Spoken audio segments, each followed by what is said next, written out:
자, 디모데전서 2장입니다. 1절에 4절 같이 읽어볼까요? 시작. 그러므로 내가 첫째로 권하노니 모든 사람을 위하여 간구와 기도와 도고와 감사를 하되 임금들과 높은 지위에 있는 모든 사람을 위하여 하라. 이는 우리가 모든 경건과 단정한 중에 고요하고 평안한 생활을 하려 함이니라. 이것이 우리 구주 하나님 앞에 선하고 받으실 만한 것이니 하나님은 모든 사람이 구원을 받으며 진리를 아는데 이르기를 원하시느니라. 아멘. 디모데전서는 바울이 에베소 교회에서 열심히 사역하고 있는 디모데에게 보낸 편지죠. 새신자가 새신자에게 보내는 편지도 정말 아름답지 않습니까? 목양사님이 목양사님께 보내는 메시지도 좀 중요한데,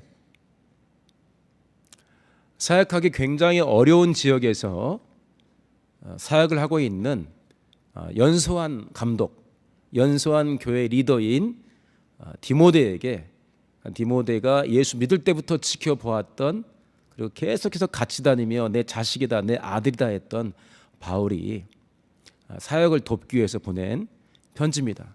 그래서 개인 서신이긴 하지만 특별히 이건 목회 서신이라고 합니다. 목회를 어떻게 해야 될지를 다루니까 종종 여기 있는 분들은, 지금 이곳에 있는 분들이나 인터넷으로 예배하는 분들에게는 부담 없이 받으실 분들이 많을 거예요. 신앙생활을 오래 하신 분들이 있으니까. 근데 사실은 이제 초신자나 중급 단계가 받을 게 아니라 목회자들이 받을 내용이죠.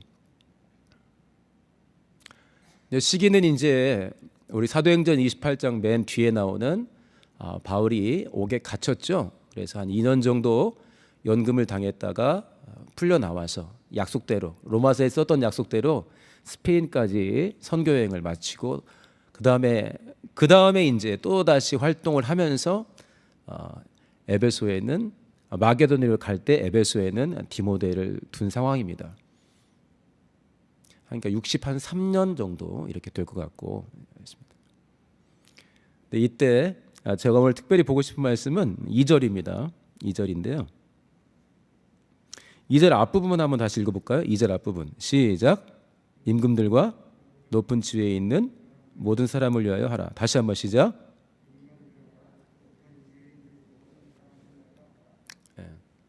지금은 임금이 없으니까 그렇지만 이게 쓰였을 때, 이 편지가 디모데에게 도착했을 때 임금은 누구였습니까? 임금은 누구였죠? 네로 황제였습니다. 네로 황제에 대해서 우리가 우리나라 왕에 대해서도 잘 모르는데, 잘 모르지만 그리스도인들을 많이 박해한 것 정도는 우리가 알고 있습니다. 황제가 그리스도인들을 찍어놓고 로마의 불순분자라고, 로마에 큰 화재가 났을 때 그 책임 추궁을 본인이 당하게 되는데, 이거를 이제 그리스도인들에게 돌리죠. 로마 제국에서 굉장히 무신론적이고 영적이지 않다고 소문난 게 그리스도인들이었습니다. 이상하죠? 로마에는 신들이 엄청 많은데 딱 한 신만 섬기니까 로마 사람들이 볼 때는 되게 영적이지도 않고 무신론적이라고 막 그랬어요. 눈밖에 나 있습니다. 사실 삶은 그렇지 않은데 일단 하는 태도들이. 그래서 잘 됐다 싶어서 이제 지목을 하는 거죠. 그리스도인들이 불을 지르지 않았는데 로마에 불을 지른 게 그리스도인들이라고. 그게 이제 이 편지가 도착하고 얼마 있은 후에, 몇 년 후에 나타난 일입니다. 그런 일을 할 만한 사람인데 전혀 그런 일을 할 만하지 않은 사람이 몇 년 후에 그렇게 그리스도인들을 심하게 박해한 게 아니라 그 마음에는 이미 있는 거죠. 그 중심에 어차피 하나님이 없기 때문에, 그 중심에, 네로의 중심에서 왕 노릇하는 것은 사단이기 때문에 사단의 일을 멸하려는 그리스도인들을 핍박하는 건 사실 너무 당연합니다. 그러나 그에 대한, 그리스도인들에 대한 증오들, 이런 것들이 점점 자라나고 있는 때입니다. 황제가 찍어놓고 괴롭히면 신앙생활이 얼마나 불편할까요? 저는 대림 3동에 있는데 대림 3동에 있는 모든 사람들이 저를 찍어놓고 단체로 저를 동장부터 시작해서 때로는 구청장까지 와가지고 저를 계속 욕하고 막 신문에 내고 한다면 제가 얼마나 괴로울까요? 아무리 서울시장이 괜찮아 해도 영등포 구청에서는 계속 그러면, 대림삼동에서는 계속 그러고, 제가 사는 집에 와서 계속 시위하면 얼마나 제가 힘들까요? 그것도 힘든데 황제가 작정하고 찍은 겁니다. 그러니까 그 직전이지만 그럴 가능성이 충분한 네로가 다스리고 있던 때, 황제를 숭배하기 시작하는 그 당시 때니까 그리스도인으로서 살아가기가 쉽지 않은 때입니다. 이때 여러 가지 것들, 다양한 내용들이 다르지만 2절에 임금들과 높은 지위에 있는 모든 사람을 위하여라. 우리의 삶에 큰 영향력을 끼치는, 집에 사는 내 아들도 나에게 영향을 끼칠 수 있고, 우리 부모님도 끼칠 수 있고, 이웃집 사람도 끼칠 수 있지만, 그 나라 임금은 나에게 가장 큰 영향을 끼칠 수 있습니다. 그가 나를 돕고자 하면 큰 도움 받을 수 있고, 그가 나를 괴롭히고자 하면 엄청난 괴로움도 받을 수가 있는 겁니다. 근데 그거를 사도 바울은 이미 직감하고 있는 거죠. 사도 바울도 기도하지 않았겠습니까? 자기가 돕고 있는 지역, 도왔던 지역의 교회들이 건강에 서기를, 그리고 특별히 임금들과 높은 지위에 있는 사람, 모든 사람을 위해 하라 했는데, 네로를 위한 기도도 반드시 분명히 했을 텐데 그 기도는 기도한 대로 응답은 안 됐어요. 그리고 네로가 엄청난 박해들을 하고, 사도 바울도 이제 그 네로에게 잡혀서 이제 순교를 당합니다.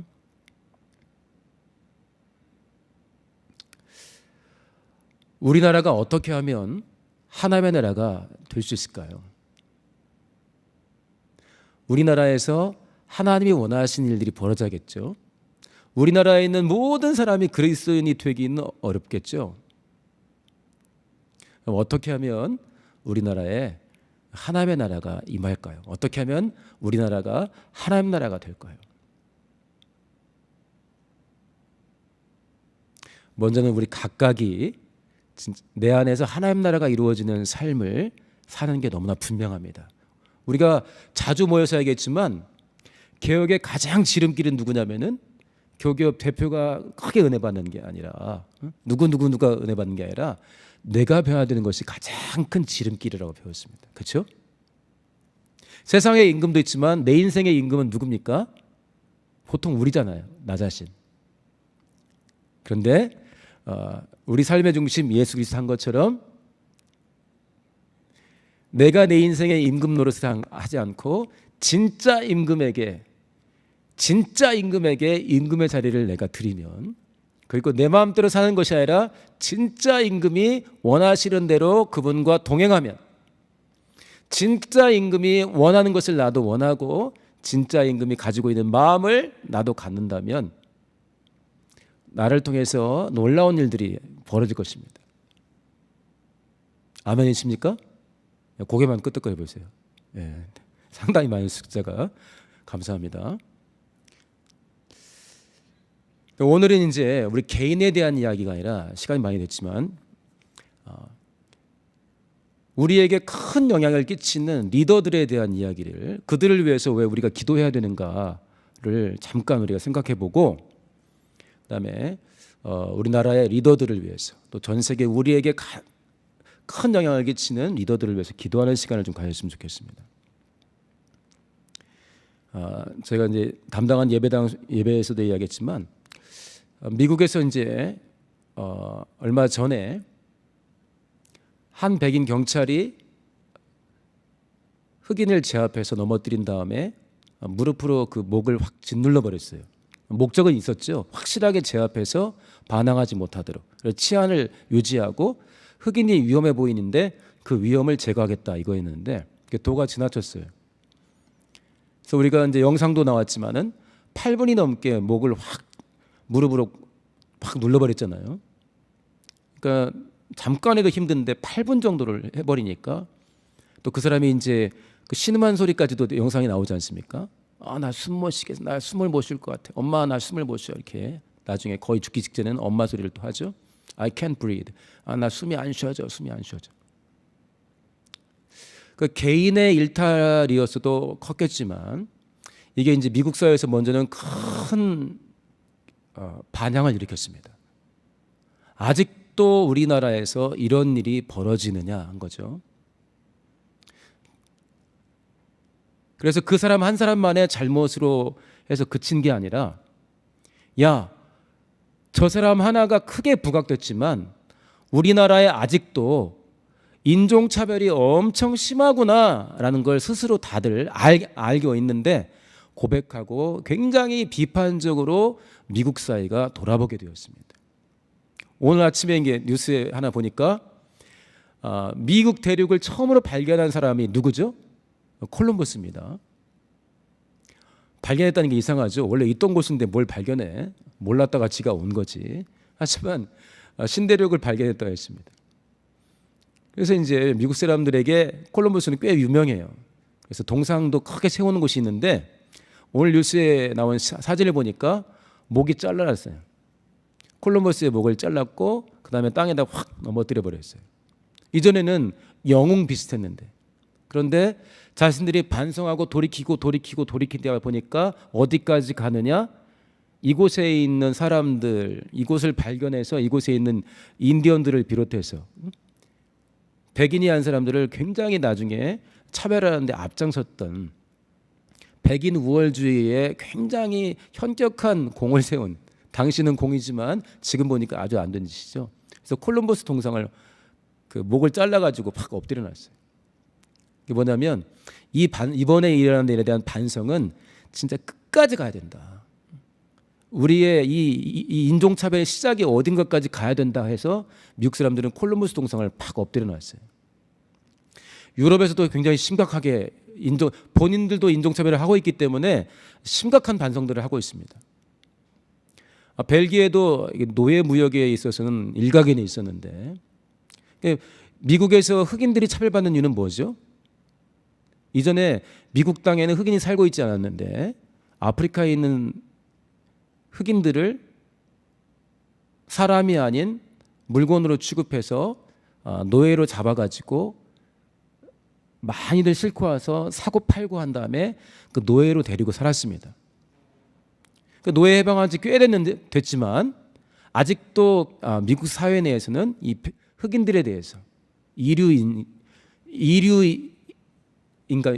이제 시민이죠. 이제 백인이 인류 시민이고 이류가 되는 거겠죠. 차별이 아직도 상당히 많은 것 같아요. 저는 거기서 안 살아봤기 때문에 잘 모르겠지만 노예들이 특히 인종차별은 노예와 관련돼 있는데 또 어디입니까? 유럽으로도 굉장히 많은 노예들이 팔려갔습니다. 왜냐? 유럽에 있는 많은 나라들이 막강한 해군력을 갖추고 배를 가지고 바다를 건너서 신대륙들을 찾았잖아요. 콜럼버스가 찾았고 그 다음 사람들도 와서 찾은 다음에 아메리카도 가고 아프리카도 간 거예요. 갔더니 자기들 흰색과 다른 뭔가 좀 말도 안 통하고 이상한 열등해 보이는 사람들을 만나니까 힘으로 제압한 다음에 노예로 삼는 겁니다. 그중에 결정적인 노예가 된 것이 이제 아프리카에 있는 흑인들이죠. 벨기에도 굉장히 유명했는데 그 당시에는 노예 무역을 악하다고 전혀 생각하지 않았습니다. 제가 이 노예 이야기를 하냐면 리더가 어떤 생각을 가지고 어떤 가치관을 갖고 어떤 인간관을 갖냐에 따라 그 리더의 행동이 나라 전체에 퍼질 수가 있다는 것을 살짝 설명하려고 하는 겁니다. 그러니까 벨기에에서도 레오폴드 왕이라고 2세라고 굉장히 유명한 왕이 있었는데 아프리카에서 엄청난 노예들을 벨기에로 실어왔어요. 특히 콩고에서.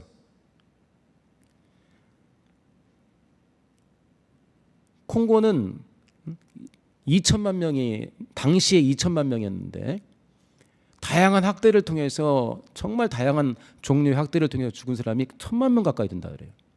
자기들끼리 싸움도 시키고 해서. 근데 결정적으로 노예로 부려먹으면서 거기서 이제 이 벨기에 왕이 시킨 벨기에 사람들이겠죠. 콩고를 지배하고 다스리면서 거기에 있는 노예들을 학대하고 하면서 죽은 노예들은 약 300만 명 정도 된다고 그래요. 하나님의 형상의 모양인데 그들에게는 짐승으로 보이는 것입니다. 그래서 다이아몬드를 캐고 야자유를 뽑고 그다음에 상아를 채취하고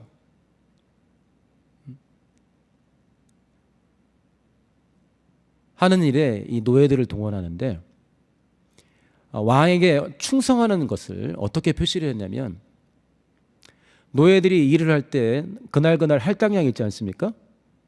있는데 그 할당량을 못 채울 때 어떻게 했냐면 팔을 하나씩 잘랐어요. 실제로. 제가 그 사진 보니까 끔찍하더라고요. 여러분들 검색하면 바로 나오는데, 한 번 할당량을 못 채우면 팔을 잘랐어요. 팔 자른 걸 보고 이렇게 사진에 찍어놨어요. 이렇게 바구니에도 담아놓고. 두 번째 할당량을 못 채우면 어떻게 하냐면 다른 팔을 잘라야 하잖아요. 다른 팔을 자르면 일을 못하니까 그냥 아예 죽였어요.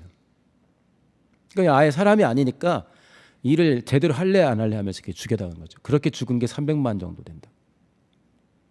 그리고 수없이 많은 노예들을 또 유럽으로 싣고 갔습니다. 유럽도 한 300년에 걸쳐서 이 노예 무역을 했다고 그래요. 여러분 나중에 노예 운반 해가지고 한번 인터넷 검색하면서 노예 운반, 노예 실어나는 거죠. 마치 우리가 생선 실어 나르고 짐짝 실어 나르고 나무 실어 나르듯이 노예들을 배에 눕혀가지고 촘촘히 막 층층층층 막 눕혀가지고 그렇게 비행기로 가는 게 아니라 배로 수개월에 걸쳐서 유럽까지 가고 또 미국까지 가는 거예요. 그렇게 해서 유럽까지 간 노예들이 거의 800만에서 한 1,400만 정도 된다고 그래요. 그리고 가다가 죽은 게 한 300만에서 500만 정도 된다고 합니다. 지금은 그 당시에는 그 아까 말한 벨기에 그 왕이 많은 존경을 받았습니다. 막대한 부를 축적했거든요. 이 노예 무역을 통해서. 그러나 지금은 벨기에 사람들이 인종 차별에 있어서 우리 벨기에에는 어디까지 가야 어디까지 반성을 해야 될지 가다 보니까 그 왕까지 간 거예요. 그래서 그 왕의 동상을 나라 곳곳에 있는데 막 바다에 빠뜨려 버렸어요. 영국도 마찬가지입니다. 둘째가라면 서러워하죠. 근데 여러분 이상하지 않습니까? 당시에 벨기에도, 그다음에 노예를 많이 갖다 부린 미국도, 그다음에 콜럼버스도, 다양한 역할을 했던 영국도, 아니면 유럽에 있는 모든 나라들이 거의 예의 없이 종교가 뭐였습니까? 기독교였어요. 기독교 아니면 천주교, 가톨릭. 그것도 노예 무역이 시작될 때가 종교의 개혁 끝나고 100년쯤 지날 때 무렵. 그러니까 성경으로 돌아가자. 오직 믿음으로, 오직 성경으로 하더라도 하나님이 눈을 열어주시는데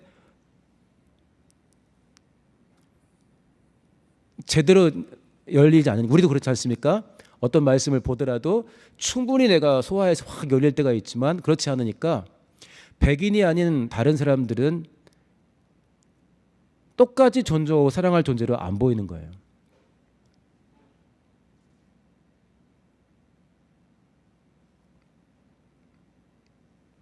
자, 리더가 우리 한 사람 한 사람이 어떤 생각을 갖냐도 굉장히 중요하고, 한 리더가 나라의 임금이 어떤 생각을 갖냐. 만약에 아까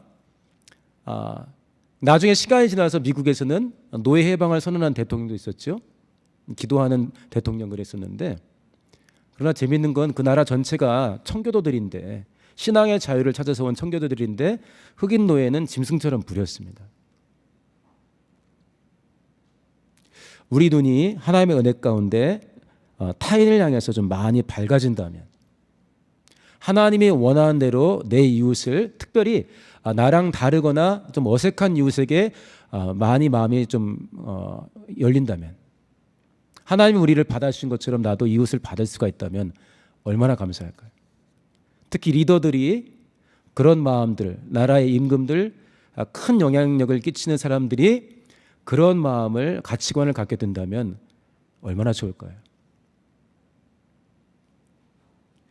리더의 됨됨이가, 임금의 됨됨이가 어땠냐에 따라서 아까처럼 사람을 물건을 취급하면서 사고팔 수도 있고, 그걸 나라에 장려할 수도 있고, 그다음에 문제 해결 방식도 다양해요. 과거로 가볼수록 나라와 나라 사이에 생기는 문제를 어떻게 해결합니까? 잘 만나서 타협하고 이렇게 하는 것보다는 좀 하다가 안 되면 어떻게 합니까? 막 전쟁을 했어요. 청교도들끼리 모여서 이루어진 나라 미국인데도 남과 북의 차이가 있으니까 죽이고 살리는 전쟁을 꽤 오래 했습니다. 최근에도 전쟁이 있었죠. 미국과 이라크와 관계에서 이라크란 나라에서 벌어지고 있는 일을 어떻게 해결할 것인가 했는데 미국이 택한 건 전쟁이었어요. 그러니까 막 페르시아만에서 엄청난 전쟁이 벌어졌죠. 아프가니스탄도 비슷합니다. 영국과 아일랜드 사이에서 문제가 생겼을 때 영국이 아일랜드를 점령해버렸고 무섭게 핍박을 했습니다. 당시 영국은 하나님을 사랑하는 나라였는데 리더가 어떤 생각을 가지고 있느냐가 굉장히 중요한 것 같습니다. 왜냐? 많은 사람에게 영향을 끼치기 때문이죠. 네로와 같은 왕도 있었지만 우리가 그 에스라서 읽게 되면은 바벨론으로 끌려간 유대인들에게 다시 가서 성전을 지어라 하고 명한 왕이 누구였습니까? 1번 다윗 왕, 2번 바사왕 고레스. 누구였어요? 고레스였어요. 고레스는 하나님 믿는 사람이 아니에요. 그런데 하나님께서 바사왕 고레스를 감동하매 그가 하나님이 원하시는 일을 해냅니다. 로마서 9장 18절에 하나님이 원하시는 자를 긍휼히 여기시고 또 하나님이 원하시면 어떤 영혼은 강팍해 하신다 그랬습니다. 똑같은 일을 또 보지만 바로는 엄청 강팍해졌습니다. 그래서 우리가 기도할 때 우리나라에 있는 리더들을 그가 하나님을 믿든 안 믿든 일단 고레스처럼 하나님이 그를 감동해서 하나님이 꼭 원하시는 일을 그가 한다면 할렐루야입니다. 또 하나 그 하나님을 아는 영혼이라면 하나님을 경외하고 자기 십자가를 지고 어떻게 하는 것이 하나님의 뜻일까를 찾고 묻고 자기가 옳은 대로가 아니라 자기를 지지한 사람들이 옳다 하는 대로가 아니라 하나님이 원하시는 일을 찾으면 얼마나 감사할까요? 아까 이야기한 문제 해결 방식에 있어서도 제가 작년에 좀 놀랐는데 물론 농담이었다고 생각해요. 굉장히 제가 좋아하는 목사님 중에 한 분이 농담 같은데 우리가 남과 북이 대치하고 있으니까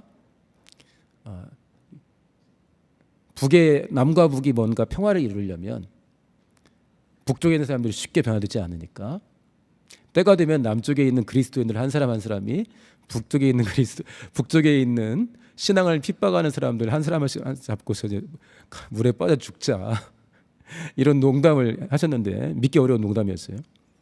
그런데 그건 완전히 농담이죠. 그렇게 해결할 수도 있지만 어떻게 해결할 수가 있습니까? 우리 대한민국에 있는 그리스도인들이 북쪽에 있는 예수 안 믿는 영혼들 한 사람씩을 찍어놓고 이름을 모르지만 간절히 전심으로 통일될 때까지 기도한다면 문이 빨리 열리겠죠.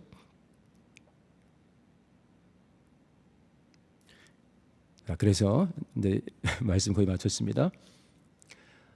다윗이 나라를 다스릴 때하고 아합 왕이 나라를 다스릴 때가 달랐고 충만한 믿음으로 나라를 다스릴 때가 있었고 솔로몬이 또 미혹되어서 완전히 나라를 망하게 만들 때가 있었습니다. 한 사람의 리더는 참 중요합니다. 우리나라가 많이 이제 선진국화 되어가고 있지만 아직도 주변에 있는 중국, 러시아, 일본, 미국의 영향을 많이 받고 있고 특히나 우리나라는 현재 미국과 동맹 관계이기 때문에 미국이 이 일을 지지하느냐 지지하지 않느냐 영향을 많이 받고 있습니다. 그럼 우리를 둘러싼 강대국의 리더들을 위해서도 우리가 기도할 필요가 있겠죠. 가장 좋은 건 뭡니까? 그분들이 예수를 잘 믿는 겁니다. 저는 트럼프 대통령의 신앙생활은 제가 잘 모릅니다. 근데 이제 얼마 전에 미국에 시위가 났을 때 군인들을 투입했죠. 그렇게 하고 나서 백악관 근처에 있는 교회 앞에 가가지고 성경책을 들고서 사진을 찍었어요. 저는 이제 그분의 신앙생활을 잘 모릅니다.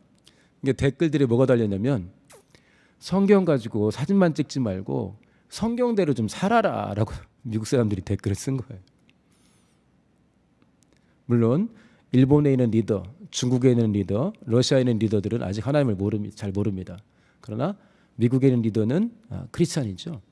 그가 정말 성령과 능력으로 충만한, 예수의 마음으로 충만한 그리스도인으로 산다면, 그리고 일본에 있는 리더가, 중국에 있는 리더가, 러시아에 있는 리더가 그렇게 살아간다면 우리 대한민국을 놓고도 이용해 먹는 것이 아니라 우리를 위해서 정말 좋은 정책을 펴지 않겠습니까? 가까이 우리 나라의 대통령과 그를 둘러싼 분들, 또 고위 공직자들이 정말 하나님을 경외할 줄 안다면, 고위 공직자가 되고 위로 높아질수록 권력을 갖게 되고 물질도 따라오게 됩니다. 그러나 그들이 돈과 권력의 노예가 아니라, 돈과 권력 앞에 비겁해지는 것이 아니라 하나님을 경외할 줄 안다면. 그래서 저는 새벽에 그런 기도를 해요. 이분들이 예수를 믿든 믿지 않든 살아계신 하나님의 눈에 비친 자기 모습의 실상을 좀 보게 해달라고. 자기가 추구하는 정책이나 어떤 결정이나 행동들이, 판단들이 하나님 보시기에 실제로 어떤 모습인가를 좀 꼭 보게 해달라고. 그러면 변화가 좀 빠르지 않겠습니까? 그래서 우리나라가 하나님 나라가 되기를, 우리나라가 주의 나라 되기를 우리가 얼마나 원합니까? 먼저는 내 삶에서 진짜 임금, 예수께서 내 삶의 임금이 되시도록, 내 안에 있는 임금, 내가 내 임금이 되지 않고 진짜 임금이 나를 다스릴 수 있도록. 또 하나, 우리나라의 리더들, 우리를 둘러싼 리더들이 하나님이 주시는 마음, 그리스도 예수의 마음을 가지고 세상을 바라보고, 다른 사람을 바라보고, 이웃을 바라보고, 자신과 충돌하는 사람들을 바라보고, 문제 해결의 방식을 자기 나라의 국익만, 그다음에 권력, 병력만, 군대의 힘만 이용하는 것이 아니라 하나님이 원하시는 방법으로 문제를 해결해 나갈 수 있는 리더들이 된다면 얼마나 좋겠습니까? 사람들은 지금 남과 북의 사이를 가장 세상에서 위험한 나라로 보고 있습니다. 언제 어떻게 될지 모른다고. 문제 해결의 방식, 북쪽에 있는 리더들, 남쪽에 있는 리더도 마찬가지로 하나님이 감동하사 전쟁은 생각지도 않고 어떻게 하면 진실하게 화해하고 진실하게 하나가 되시고 어떻게 하면 살아계신 하나님의 무릎을 꿇을 수 있을까, 이렇게 결정한다면 얼마나 좋겠습니까? 북쪽에 있는 리더는 우리 교회 청년부 정도 수준이 되지 않습니까? 나이가. 우리가 간절히 기도한다면 네로와 같은 역할을 할 수 있고 바로와 같은 역할도 할 수 있지만 고레스와 같은 일도 할 수가 있는 것입니다. 우리나라에 있는 대통령도 하나님의 고레스처럼 쓰실 수가 있는 것이고, 링컨 대통령처럼 기도하는 사람으로, 하나님을 경외하는 사람으로 쓰실 수도 있는 것입니다. 우리 모두가 나라를 위해서 기도하시고 간절히 기도하시고. 그러니까 6월달이 나라 사랑의 달인데 특별히 이제 우리나라의 고위 공직자들 중에서도 내 마음에 들지 않거나 좀 잘 모르는 사람도 있고 있으면 좀 간절히 좀 기도해 주세요. 하나님을 경외하는 자가 되게 달라고, 지혜와 능력을 달라고, 겸손하게 달라고, 예수를 만나게 달라고, 예수 닮게 달라고. 그래서 그 영혼이 그렇게 변화된다면 얼마나 좋겠습니까? 우리가 원하는 사람을 투표로 뽑기도 하지만 그가 예수의 사람이 된다면, 우리 대통령이 예수 이름에 무릎을 꿇고 있다면, 우리를 둘러싼 열강의 리더들이 예수의 사람이 된다면 문제 해결이 가장 빠르겠죠. 모두 승리하시기를 예수님으로 축원합니다. 짧은 영상 하나를 볼 텐데요.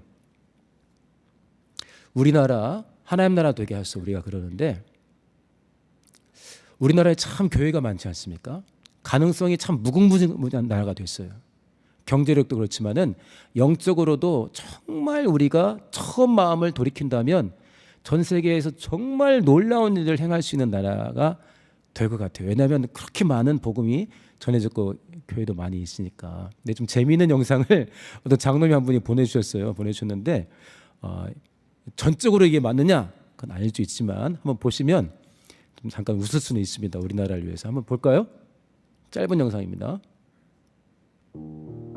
갓에 쓰고 다니는 조선인. 옛날 선교 초기 조선에 온 미국인 선교사가 보니 양반들은 모두 머리에 갓을 쓰고 있었는데 그 모습이 하도 신기하여 한 유식한 양반에게 물어보았습니다. 그 머리에 쓴 것이 무엇이요? 갓이요. 아니 갓이라니, 갓이면 하나님인데 조선 사람들은 머리에 하나님을 모시고 다니니 하나님의 영이 이미 그들에게 임했다는 것 아닌가? 선교사가 또 물었습니다. 그러면 이 나라 이름이 무엇이요? 양반은 한자로 글자를 쓰며 대답했습니다. 조선이요. 이렇게 씁니다. 라고 대답하며 글자를 써보였습니다. 그 선교사는 더욱 깜짝 놀라 깨끗한 아침의 나라, 모닝캄의 나라란 말이 맞는구나 라고 말하고는 조선의 조자를 풀이해달라고 하였습니다. 양반은 천천히 글자를 쓰면서 대답했습니다. 먼저 10자를 쓰고 그 밑에 낮이라는 뜻의 날 일자를 쓰고 또 10자를 쓰고 그 곁에 밤이라는 뜻의 달 월자를 썼습니다.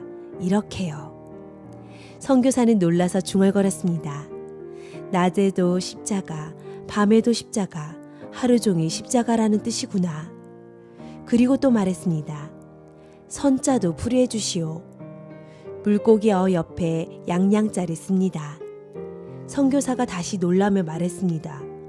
물고기는 초대교회의 상징인 익투스로 예수 그리스도 하나님의 아들이라는 신앙 고백이고 또 양은 하나님의 어린 양이니 선자는 완전한 신앙 고백의 글자입니다. 선교사는 감탄하여 말하길 조선이라는 나라는 이름부터가 낮이나 밤이나 십자가만 바라보며 예수 그리스도는 하나님의 아들이요 우리의 구주이신 어린 양이라는 신앙 고백적 이름을 가지고 있지 아니한가. 조선은 하나님께서 예비해 두신 복음의 나라로다. 감탄을 하며 선교사가 또 질문을 하였습니다. 마지막으로 조선 사람을 영어로는 어떻게 쓰나요? 조선 피플이라고 씁니다. 와, 선택된 사람들. 조선은 과연 동방의 선민입니다.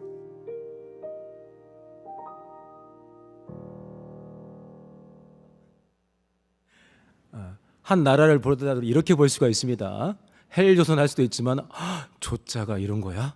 십자가의 날일, 십자가 달월, 낮이나 밤이나 십자가를 지고 선자, 물고기 어자가 있죠? 이전에 로마 아까 네로 이야기했지만 핍박을 심하게 받을 때 그리스도인들이 자기들끼리만 주고받는 암호가 있었어요. 나 그리스도인이야 표시, 물고기 표시 있잖아요. 그 물고기가 익투스라고, 그리스도로 익투스인데 그게 예수 그리스도 하나님의 아들 구세주, 이것의 첫 글자를 딴 게 익투스예요. 그게 익투스가 물고기. 그러니까 우리가 아까 선교사에 뭐라 했어요? 조선할 때 선자에 앞에 물고기 어자가 있고 뒤에 양양자가 있잖아요. 그러면서 하나님의 어린 양, 하나님의 어린 양, 여기는 예수 그리스도 나의 구세주라는 신앙 고백. 조선 꼭 그렇게 CHOSEN으로 안 쓰고 다른 것으로도 쓰는데 저 때는 저렇게 썼나 봐요. 그러니까 chosen 해가지고 선택된 이런 표현이에요. 지난주 금요일 할 때 선택된 이야기 나왔죠. 할렐루야. 자, 우리 기도할 때 오늘 2장 2절 임금들과 높은 지위에 있는 모든 사람을 위하여 하라. 임금들과 높은 지위에 있는 사람들을 위해서 우리는 어떤 태도를 취할 수 있습니까? 물러나라 때려잡자 할 수도 있겠죠. 그리고 누가 됐든지, 그러나 우리는 우리에게 주신 십자가를 지고 예수의 마음을 품고 그를 위해 임금들과 높은 지위에 있는 사람들을 위해 기도하라 한 것처럼 그의 영혼과 삶을 위해서 또 기도할 수가 있겠고, 그 이유는 뭐냐? 평안하고 정말 안정적인 복음이 언제든지 거침없이 진행될 수 있는, 모임이 방해받지 않고 신앙생활이 방해받지 않는 평안한 삶을 위해서다 했는데, 이 시간에 기도할 때 정말 하나님께서 우리 복을 주셔서 우리나라에 있는, 우리 주변에 있는, 열강에 있는 리더들과 고위 공직자들에게 주께서 정말 복을 다하사 하나님을 경외하는 사람들 되게 달라고, 고레스를 감동하신 것처럼 하나님께서 그들을 감동해 달라고, 그래서 하나님의 일에 귀하게 쓰임 받게 달라고 기도하시고, 또 하나 세상에 있는 큰 임금 중에 하나가 바로 우리들 자신입니다. 내가 내 인생에 임금 되지 않고 진짜 임금 예수, 진짜 임금 예수와 동행하는 삶 살게 달라고 우리 예수 한번 하시고 통성으로 기도합니다.